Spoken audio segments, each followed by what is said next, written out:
this is a horrible story. You would have seen in the news the grandmother that was murdered in Queensland last week. Now, a 16-year-old boy has been charged with the murder. Absolutely extraordinary. A stabbing death of this grandmother in Brisbane. The family of this poor woman is grappling with a profound difficulty as they attempt to come to terms with this. But now, as I said, a 16-year-old boy, a teenager, has been charged with the stabbing murder of this grandmother at a Brisbane shopping centre. 70 years old, her name was Pauline White, and she was fatally stabbed, allegedly, in the chest at Town Square in Redbank in the underground car park at around 6 p.m. on Saturday.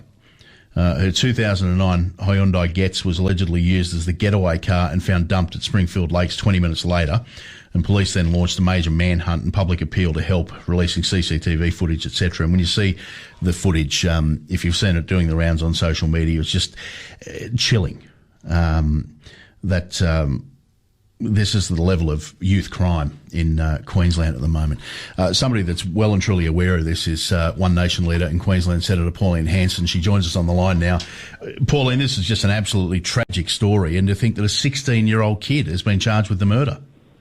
Oh, it's disgraceful, and my heart goes out to the family, friends and everyone for this to happen. You know, I just think about it. She's 17, I'm 70 this year, and I'm thinking, geez, that could have been me, and my life's gone. And then with your granddaughter there watching what happened to her, it's absolutely disgraceful. And the fact is, over a car, over a robbery, her life meant nothing to these young kids, and that's what frustrates me.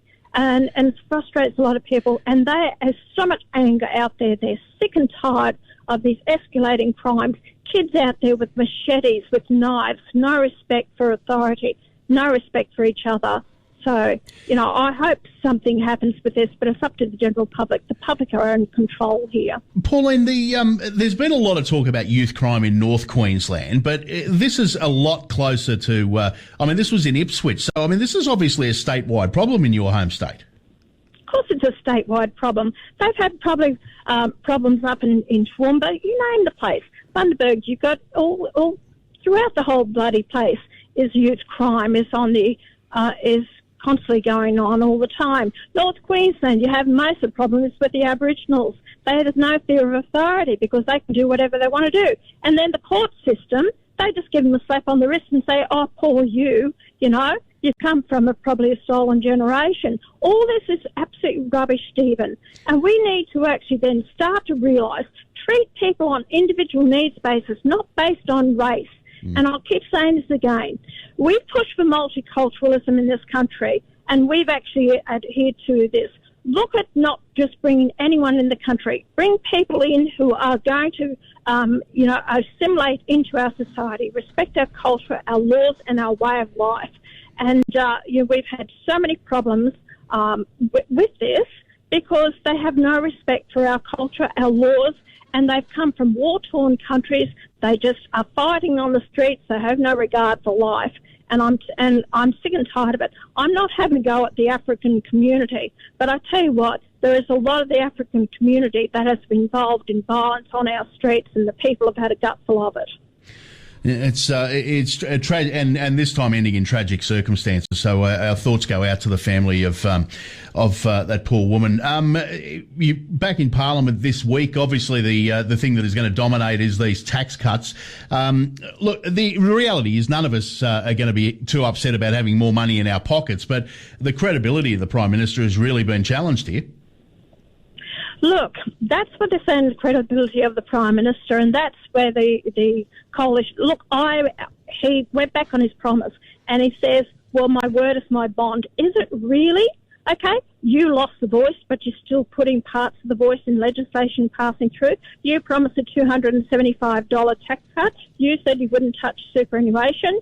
You couldn't trust that man as far as you can actually throw him. The whole fact is that I will be supporting these tax cuts, because the majority of Australians get the tax cuts that I agreed to when I helped the coalition pass it in the first place. And if One Nation wins and gets the balanced power, I will actually fight to actually get the tax cuts for the rest of Australians.